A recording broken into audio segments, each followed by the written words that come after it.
Hey, I'm going to share something with you today that I read actually a few days ago. I'm reading through the Bible in a year, and one of the things I really enjoy about that is you keep coming back to stories that have had meaning before, but perhaps they have either a different slant or perhaps a different depth. But for this one, it just brought back some memories. And it's in the book of Joshua. I love the beginning of the book of Joshua. And I just want to read a few verses from Joshua chapter 4. Actually, I should set it up first. So Joshua and the people of God, they're going to enter into the promised land. And, they've been through all kinds of adventures under Moses. And they crossed the Red Sea. They've been in the wilderness for 40 years, but Moses has passed away, as did the generation before. Now Joshua is bringing a new generation of people into the promised land.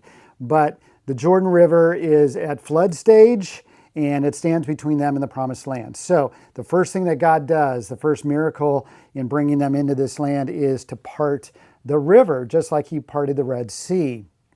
And so the river's parted, and this is where this comes in. So this is Joshua 4, verses 1 through 7.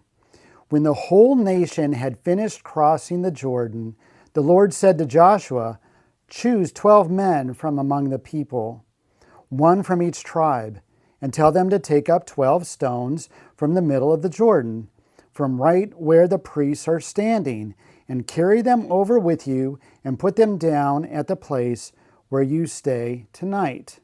So Joshua called together the 12 men he had appointed from the Israelites, one from each tribe, and said to them, "Go over before the ark of the Lord your God into the middle of the Jordan. Each of you is to take up a stone on his shoulder, according to the number of tribes of Israelites, to serve as a sign among you. In the future, when your children ask you, 'What do these stones mean?' tell them that the flow of the Jordan was cut off before the ark of the covenant of the Lord. When it crossed the Jordan, the waters of the Jordan were cut off. These stones are to be a memorial to the people of Israel forever."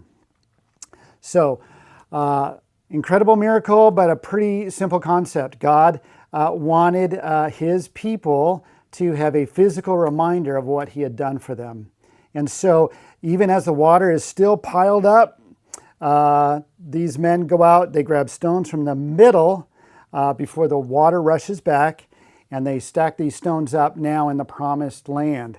And the idea is, with this physical reminder, is that at some point, these Israelites who had experienced this, they're going to have children, and their children are going to see this stack of stones, and they're going to say, "So what's that about?" And it gives the parents an opportunity to tell the story of God's goodness and faithfulness, the miracle that God had done. So these are called remembrance stones, and you see that throughout the Old Testament. Stones are stacked up as a physical reminder of something that God had done.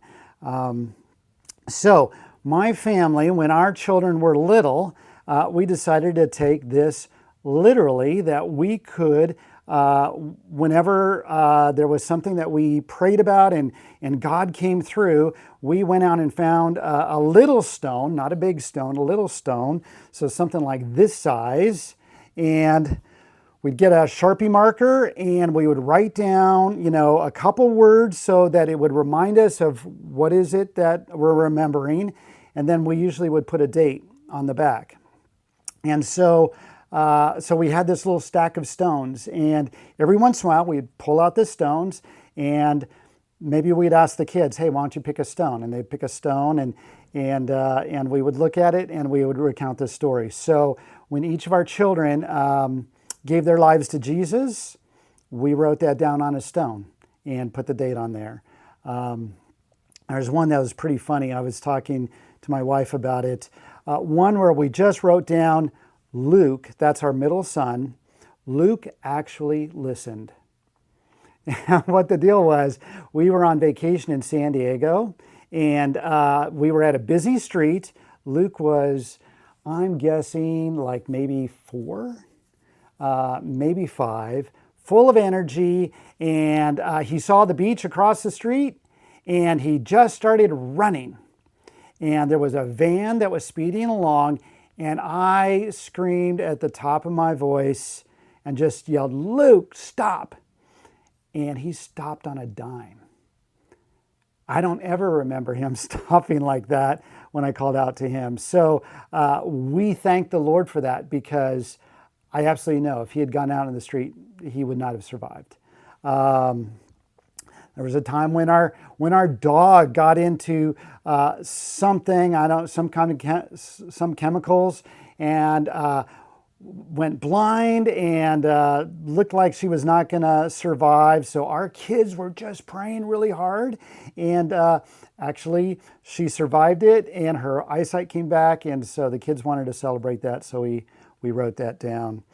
So maybe that's something, if you have little kids, that's something you'd like to do. Again, just go collect some stones. You can use a Sharpie marker, mark it down. It gives you opportunities to retell stories. And this is just a fun way and a great way to pass our faith on to our children.